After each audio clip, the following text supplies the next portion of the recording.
Hello po mga kaibigan, ngayon po ipapakita ko po sa inyo kung paano po magluto ng aking simpleng recipe na kung tawagin ko po ay pork hamonada. Simple lang po yung mga kaibigan, mura po yung gastos pero napakasarap madaling gawin po mga kaibigan. Una pong ginawa ay naprito ko po ng bahagya. Dapat hindi masyadong matigas yung pagkaprito mga kaibigan. Ang pork belly po mga kaibigan na slice ng manipis po mga kaibigan, medyo malapad. Ayan po mga kaibigan, pagkatapos kong maprito ay aking binuhos sa kaldero yung mga ingredients para po sa sauce. Yun ay pineapple juice. Para po ako ay makamura, ang ginamit ko po na juice ay yung nasa pack lang po, 2 pack po. Tapos 1 litro lang po ng tubig mga kaibigan at hinala ko na maigi. Tapos nilagyan ko po ng paminta mga kaibigan. Estimate lang po yung paminta. Kailangan mas madami-dami para po meron siyang anghang. Ayan. Tapos asin, estimate lang po mga kaibigan para lumabas po yung tamis ng ating sauce, ang pineapple, yung tamis ng pineapple po. Tapos, of course, nilagay ko po mga kaibigan yung pineapple tidbits. Kasi wala pong pineapple chunk, kaya pinalitan ko po ng pineapple tidbits. Ayan po mga kaibigan. So, yan. Gawa po yan ng Del Monte. Yan. Binuhos ko po yan mga kaibigan. Tapos, pagkatapos po niyan, ay aking inilagay po ang 100 ml na soy sauce mga kaibigan. Soy sauce 100 ml.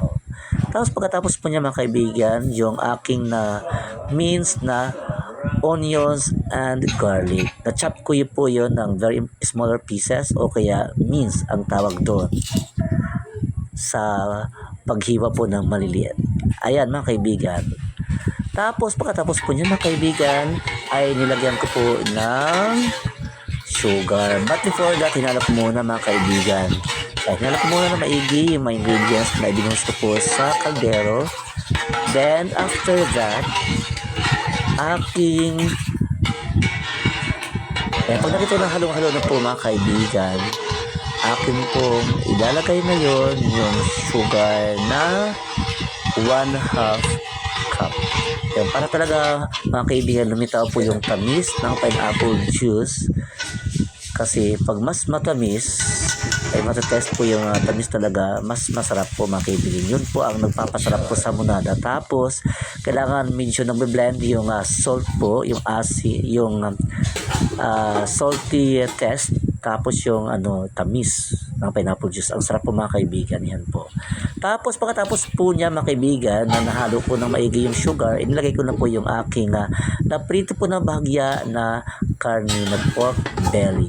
Ayan mga kaibigan, inilagay ko na po sa aming kaldero. Ayan. Pasensya na po mga kaibigan sa kaldero ko kasi lumang-luma na po yan mga kaibigan. Kaya medyo maitim-itim na konti yung kanyang kulay. Pero malinis po yan mga kaibigan. Ayan po. So mapansin niyo po ang dami pong liquid, na mga ingredients, mixture of ingredients.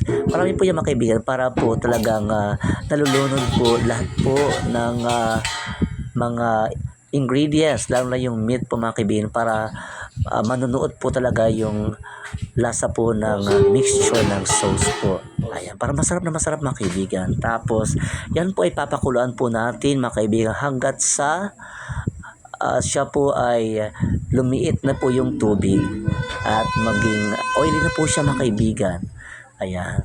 So, kailangan po mga kaibigan, wag po natin silang ubusan po ng tubig. At wag po natin haluin kasi madudurog po yung ating meat. Ay po mga kaibigan, tapos na kung maganda magluto, ayan, nilagay ko po mga kaibigan sa bowl. Nagawa po sa Pyrex, product po ng Pyrex. Ayan po mga kaibigan, nilagay ko po na po dyan. Ayan. So sa tingin pa lang po mga kaibigan, napakasarap. Ayan, napakamura lang po ng gastos. Mga simple lang po yung mga ingredients. Pinuntan ko po yung iba na mga mahal, like pineapple juice na nandun sa kanang ginawa ko po yung pineapple na packs lang po na 2. Tapos i-mix ko po sa 1 liter po ng water. Ayan po yung aking replacement, substitute. Ayan po mga kaibigan, ang sarap po sa tingin pa lang po.